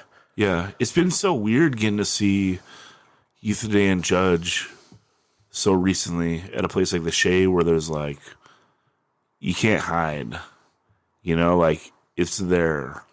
And it's been pretty amazing because I don't know, the bands aren't obviously their peaks. In fact, probably far from it, if you wanted to be honest. Yeah. But holy fuck, those songs hold up. Yeah. Like when they play some things, and it's just like you get this feeling inside you, like when you first heard because it. they're your songs now. They're not just theirs. You know, they're yours. They're as much yours as they are theirs. Yeah, and it makes you feel like crazy charged up and shit. But man, part of me, it makes me feel so jealous of like, can you imagine seeing that shit in its prime? Yeah. Like, and can you imagine writing it? Also, well, no, I mean, I've given up. I've recognized a long time ago that I'm not writing well back. Other than that classic, but I've tried my best. I'll just settle for seeing it. You know, I mean, Just dude, when you hear this fucking storm building up, like, it was that amazing. Like, the intro for, like, The Storm by Oh George. yeah, It's absolutely. like, it's just like, even if you're, a couple steps slower than you were before, like, fuck, it's like some songs just hold up. Well, it's going back to what you said about being jealous of not being able there to see it. But imagine, I constantly just pore over the cover of The Way It Is, the NYHC comp. Like, what was it like to be at this show? Or these matinees, or, a matinee that was Warzone, AF, YOT, like, what the fuck? Yeah, it's crazy. Anyway, your pick. That was a great pick, dude. Chromax, intro, we gotta know.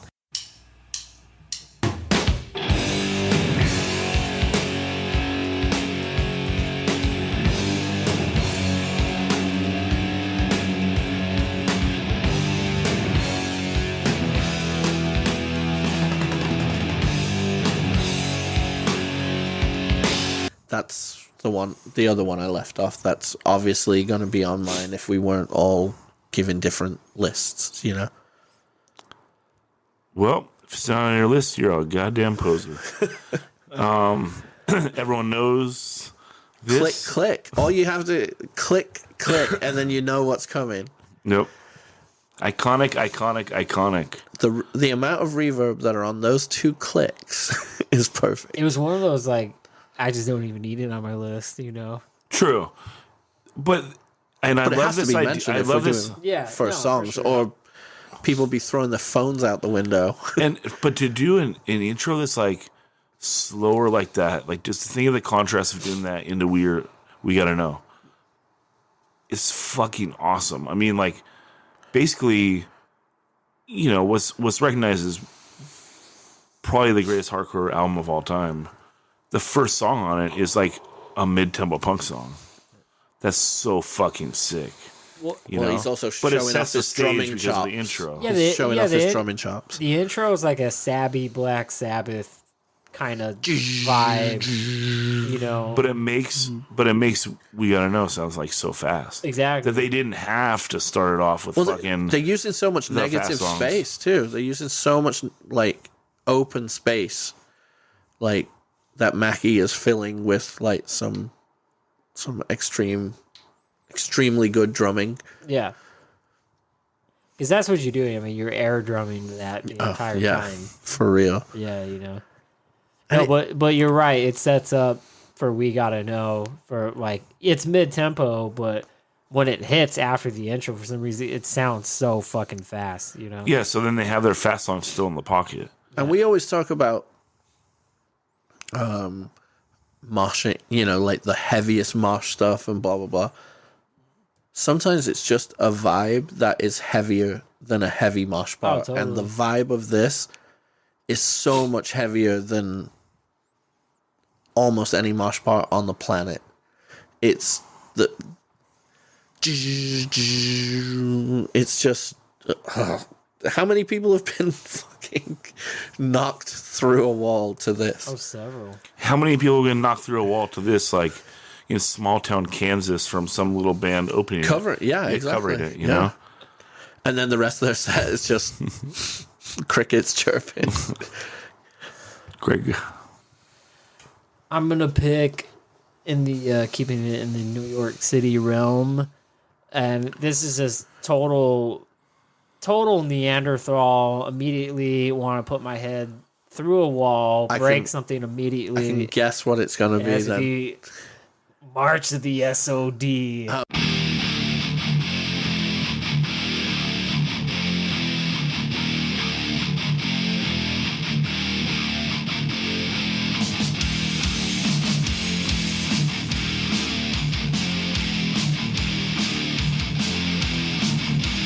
Oh shit! I thought it was gonna be probably one that's also on there. So I mean, it's pretty much this is just Scott Ian writing a hardcore record. This is when we're supposed to argue with Greg that's not punk and hardcore. Yeah, but I don't care because this intro is just like, I mean, this intro is just pure 100% for the mosh. Like that is all it fucking is. Well, and he even ripped it. There's an interview where he says, I didn't rip it note for note, but heavily inspired from Mr. Freeze with Dr. No. And just how dense the fucking tone is. Shout out Kyle, come on the pod. And it's just like, just those opening notes, and then just when the beat kicks in, I mean, it's so knucklehead, and it's knuckle just dragging. You're fucking immediately like clearing the floor, like you're hitting shit. What year was this? That's I think 86 too. Yeah. So I feel like hair farming Pantera heard this record after that first Pantera record and then started doing their other stuff, because this sounds so much like Vulgar Display. Pantera like taps into this a little bit. Well, you could definitely say when Phil Anselmo joined in Pantera, and I'll send you the links for the record they did called Power Metal, which is it's ripping. But he definitely, I mean, yeah, Pantera was just like a heavy metal band. You know, they were just playing, you know, from Texas, and Phil joins it. Who amazing singer. I mean, dude's probably a piece of trash, you know, but I completely get, you know, why people look at them, why people don't like them or whatever. But at the same time, when he joined the band, he was the dude that, you know, went and was at hardcore shows and saw AF and liked the more extreme shit. So he was the one bringing these. So I'm sure he showed them like, yo, check out this. But then you could also say too that, you know, they were heavily took a sound from this band called Exhorter from New Orleans, which is where Phil is from. But that being said, I mean, Pantera is a fucking great band. But is SOD kind of, is it supposed to be like a joke band, right? Yeah, I mean, I think he wrote this in between the first two Anthrax records. No, actually, I think like around Spreading the Disease, like they had extra time, and he just went in there, and he was like, "Yo, let me just crank out a bunch of songs, and you know, make this over the top sounding thing." They're self-aware of the ridiculousness. And that's why like the March of the SOD, like a great band we can think about. It's such a fucking the demo band. Your dog watcher. Yeah. That's why like the March SOD is like just such a fucking like ridiculous over. I mean, the whole record is over the top. The whole thing is supposed to be like, I mean, it is just a caricature of just like ridiculous, stupid fascist shit. Like they're making fun of it. So they're making this over the top comic book character persona of this shit. Which is interesting when a band starts out mocking something and then they continue doing it to where they actually start like living the reality of the. Well, what Billy did with MOD after SOD, you know, is with Billy, because obviously, you know, Scott and like and the fuck, why am I spacing on Anthrax member's name? Fuck, I'm an idiot. Because it's late. Yeah, it's late. Yeah, like Charlie, like, you know, they didn't go back and do shit with him. They did like a reunion occasionally, but it's not like, I mean, they definitely don't get along with each other. But back to just as far as being an intro to an opening record that sets the tone. And I mean, dude, this fucking influenced like a lot of people to put that like thick mosh, like crunch riff and like predominantly like what would get into heavier hardcore throughout like the late 80s. Crossover shit, and then early 90s, and still like influential for heavy hardcore in the 90s as well. It's one of the most stupid, heaviest intros like ever, hands down. It definitely is a knuckle dragger. Yeah, absolutely. It's immediately like break things immediately around you with your friends type shit. Send me the timestamp when you want on this one too. It's 000. Daniel, number 2. All right, my number 2, Minor Threat, Betray.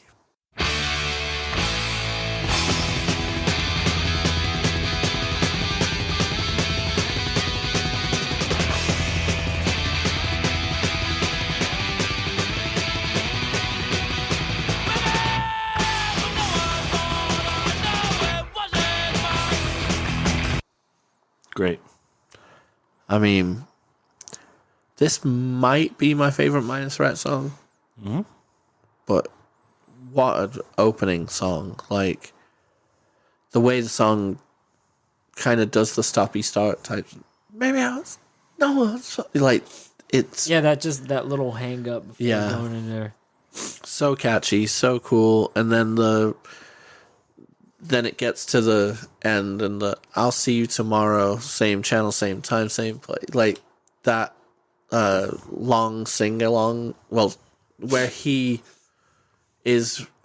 I mean, he's always been very tuneful with his vocals before them, but when it comes to doing Out of Step, he goes much more into that realm and holding out the notes and stuff, and it's so catchy. Well, you're also talking about kind of like the Cause for Alarm. You're laying down that like the sound has changed relatively drastically, but it's still awesome. Yeah. Right? I mean, it's a drastic change, but still, I mean, this is the stuff I like to listen to now more so. And then I just love the very end. Over and done. The end. Like, oh, God.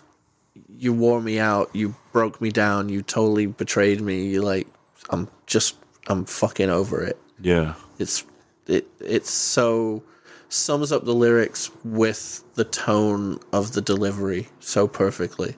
It's a transcendent punk song. Yeah. It's a great song of any genre. Yeah, and then Sick of It All used to cover it. And when they would get to that part, like he'd do the last chance to dance, everybody, and it's fucking cool. Which fucking Ian would be so upset at that, No, if it was dance like Freaky Dancing Man, he'd be like, yeah, man, Or last chance to dance. Or fresh out of POW. Yeah, exactly. You got a mosh call. Last chance to get your money back before you get moshed on. Damn. Last chance to yell for Betray by Minor Threat so you can get your $5 back halfway through a Fugazi show. I brought plenty of envelopes tonight.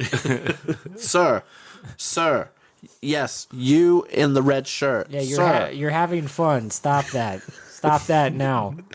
Stop that now. You bumped into somebody. Do you know what? I'm down for not having fun. You? I'm down for not having fun. Like forced not having fun. It's the new hardcore. Yeah. Lifeguard core. Don't do that fun stuff, boy. I'm glad there are things like a tsunami pit. Like, I'm glad there are these things. Because if it wasn't there, we would just have, like, a guy going up to you with an envelope. Telling I you like to the leave. yin and the yang. I like both. I like both being able to exist in Tsunami this saved world. hardcore. I'd like both things to exist in. I love that Tsunami are probably like, yo, we get mentioned in the same breath as Minor Threat. Yeah. We made it. Dude, I love that I get to finally mention maybe my favorite band of all time. All right. I'm going number 2, Bad Religion, Modern Man.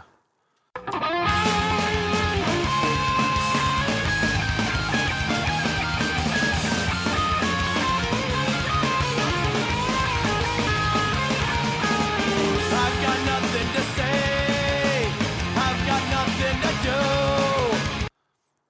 And when we talk about maybe you could dial it down to the first 15 seconds of the first song of the album, I mean, this is it. They set like the mood of the album just with like a simple little like one note lead or one string lead, I should say. It's the first song on probably their best record. Suffer would be my favorite, but you can't fuck with like the trilogy of the Suffer, No Control, Against the Grain, and then the sound changes, the Generator. But like those songs are so good that they never really like get shit on for that. Oh, Generator has some of my favorites. Like Heaven sounds like Heaven is Falling. Like, Sure, but the sound gets drastic. Like the production completely changes. Yeah, that's when oohs and ahs become their main.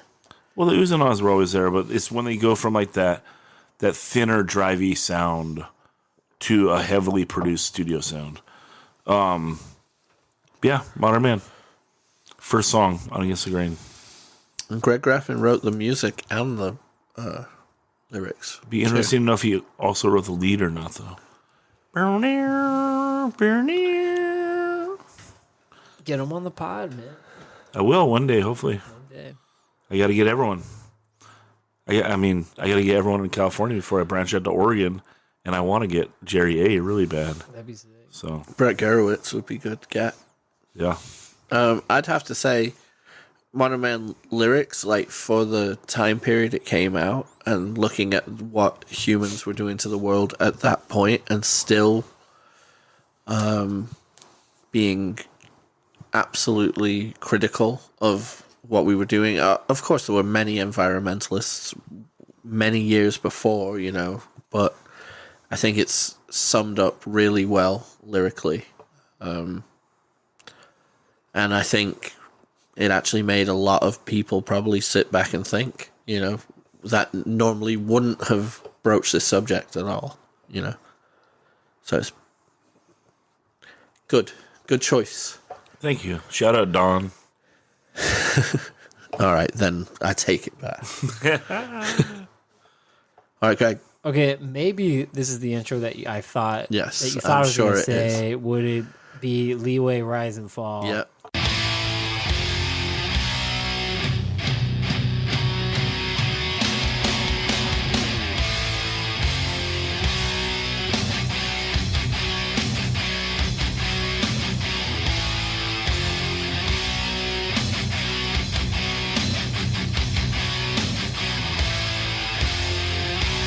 Boom. Yeah, that's one of those.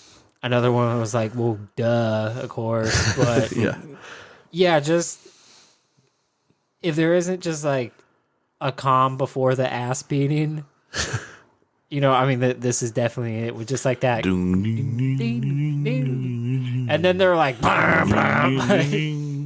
dun, dun. And then Then a car comes flying through the just real wall. quick. No, it's like it's raining and like the car goes by you. Like, I love how patient they are before they go like abrasive again. Yeah. Because they hit you with those too, and then they're just like, now you gotta wait, motherfucker. And they make you go a little longer than you It's think like you're a gonna horror go. movie. You're Yeah. walking down the thing and you it's thought like, you saw dun. Michael Myers peek out, and then yeah, you did. Yeah, when he and then it's like dun dun dun dun dun dun dun dun dun dun. I mean- and then they make you wait for it even more with the build up. But the payoff when it kicks, it's just it's everything you thought it would be and better. it's one of those pit to survive intros. Like if you are not hitting it, you are getting hitted. Like it is. I mean, there's something, and I mean, you did it with 3 notes or 3 chords in yours. There's no compares. No, but what I'm saying is like there's something about being able to take like just 3 chords, and just be like bam bam blah again. Well, they got like the tempo right of like Yeah. and actually a lot of like the crossover hardcore bands now, they do it really well of like doing a slower drum tempo and being really up tempo on the guitar. Yeah, it's all about. It's kind of like it's more like a stomp. Like you're hitting it like a stomp and a groove, than more of just like a. But it's like juxtaposed slow- with like yeah, guitar being faster. Exactly. But it's It's just the best payoff ever because they make you wait how long until you get to that part. Dun, dun, dun, dun, dun, dun, dun, dun, dun, and you're like, Damn, I gotta feel like that's. It was worth it. It's like a minute in. but it's almost like it's the blueprint for how you match the bam bam bam as when you are flying across the pit, like smashing into it, and then da, da, da, da, is when Yeah. you're waving your arms around like Absolutely. a maniac. And I mean, just the fucking production on this album, it still sounds Sounds modern. Yeah, I don't know how the hell, because there's so many. I mean, there's all these other bands, and to think that this record got shelved That's insane. for like a year or something. I'm trying to remember when it was actually recorded, but it was like shelved for like a year and some change. I think and then someone it was was actually dropped saying in it was 88. Yeah, I thought someone was telling me that it could have come out in '86 even. That's yeah. So That's fucked. It's super fucked, which probably kind of fucked them in Totally, a lot of because ways, you're not on the front end. Because if you No. think about it, like Animosity is '85, Cause for Alarm is 86. '86. I mean, if this doesn't drop till '88, it's like fuck. You're 3 years after Animosity. Yeah. Like you're not on the front end of like that crossover stuff at all. But then I also think too that this leeway and just this record still had way too many elements to it, and it was still just a little bit more complicated than like the actual average like listener or main just general fan would be able to be like I think it takes a couple listens to really get into them, because then the first time I think the first Leeway track I heard was Enforcer, and I'm like, holy shit, it sounds like just like Bay Area thrash shit, right? But then it hits into that groove thing, and you're like, oh, okay. And then you have like Eddie's voice come in immediately, which then will throw you on a curveball there. And then there's so much like groove flavor type musicianship. So it's I don't know. It takes a couple listens, I think, for people to like really appreciate like how fucking great that band was. They didn't make it easier either, because they opened it up even more on the second record. Yeah. To me though, the intro is the pinnacle. Like it's my favorite thing by them, and there's no vocals on it. That mosh part on the second record is actually on like a very mellow sounding song, like yes. Unexpected. No, Dun, dun, dun, no, not dun, a dun, dun. no. Stand for, yeah, that's the song that you're talking about. The one that sounds like almost like a Police song for the album of it. Yeah. Dun, dun, dun, dun, dun, dun, dun. Oh my god, so good. Daniel, number one. All right, prepare the yelling. My favorite first song on a punk record is Disorder, Joy Division on Unknown Pleasures.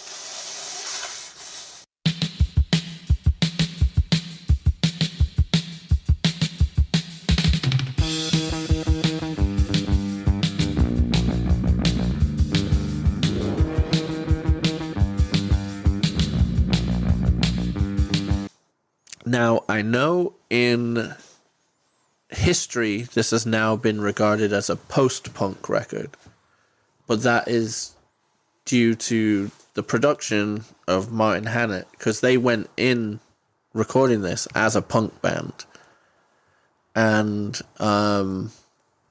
it's very much regarded as the post-punk record. But if I think of a song that like starts off a record, that this song is absolutely incredible to me.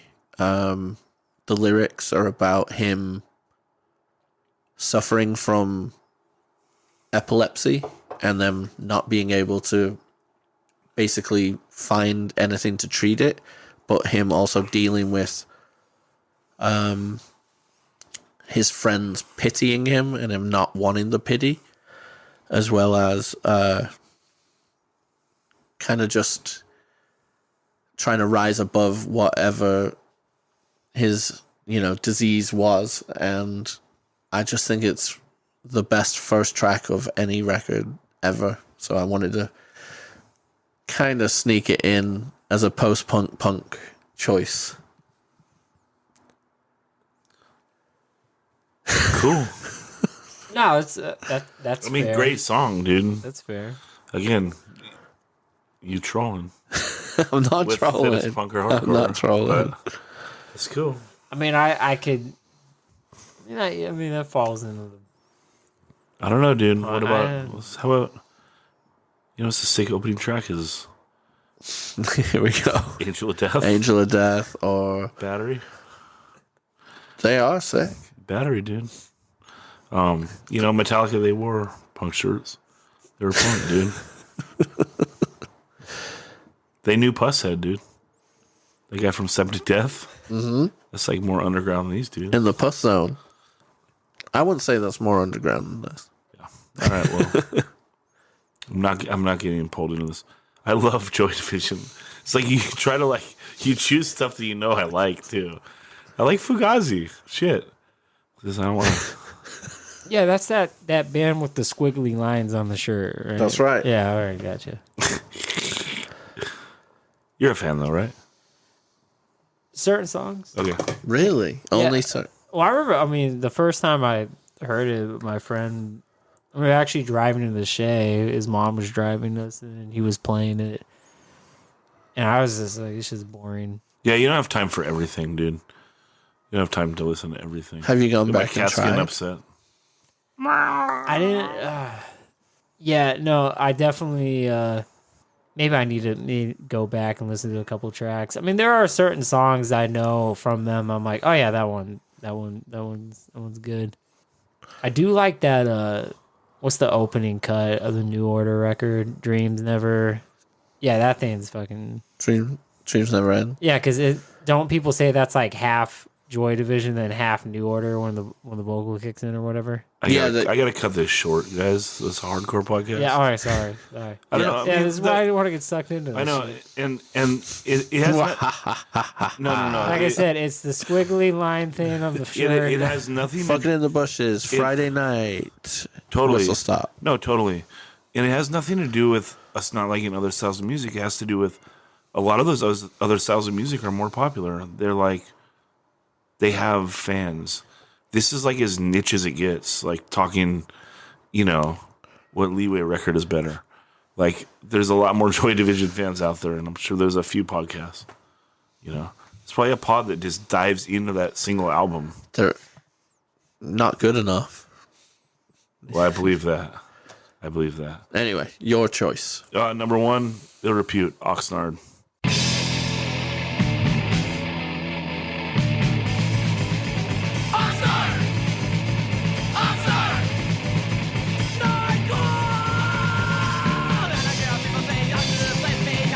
That's the one I was talking about an hour and a half ago when we said, I think Condition sounds better than this. Yes. But I picked that up.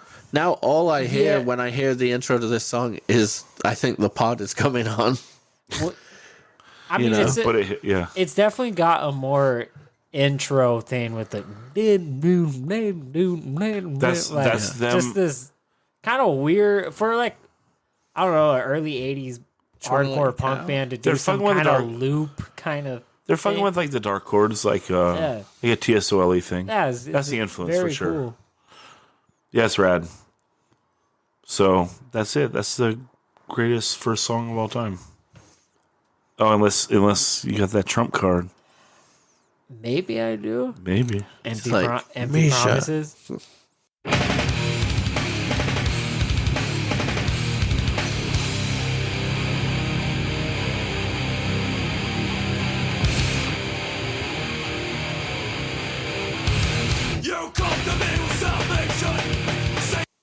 You should have saved Misha for last, dude. You would have smushed us all. Yeah, What do you got? I would say empty promises. Maybe Oh, Satisfaction. Just because it's one of those. sets it up. Just one of those like opening. I mean, it's just like Machine Gun, like. Yeah. I, They go as fast. Yeah. They kind of like show. Here's our arsenal.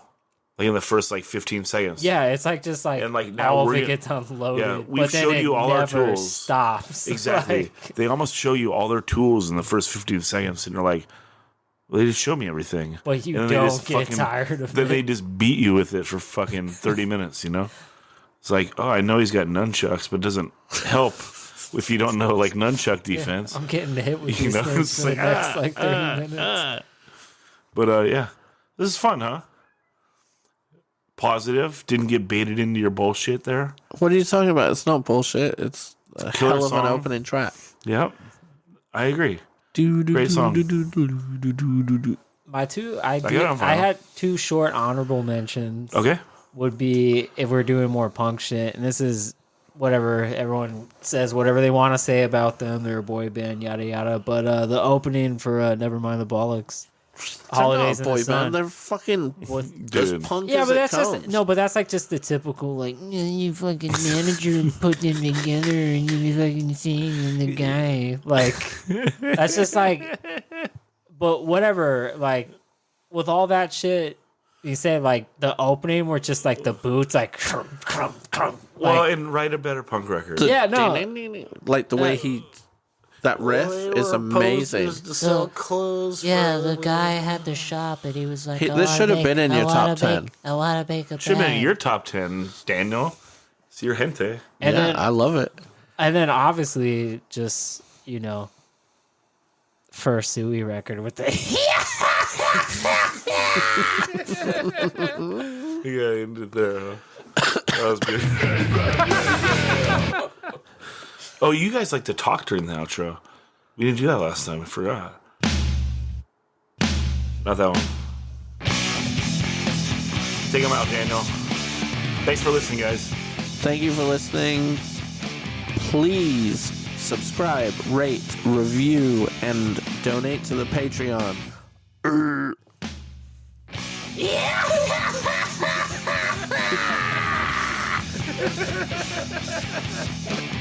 do the First yell. the first yell.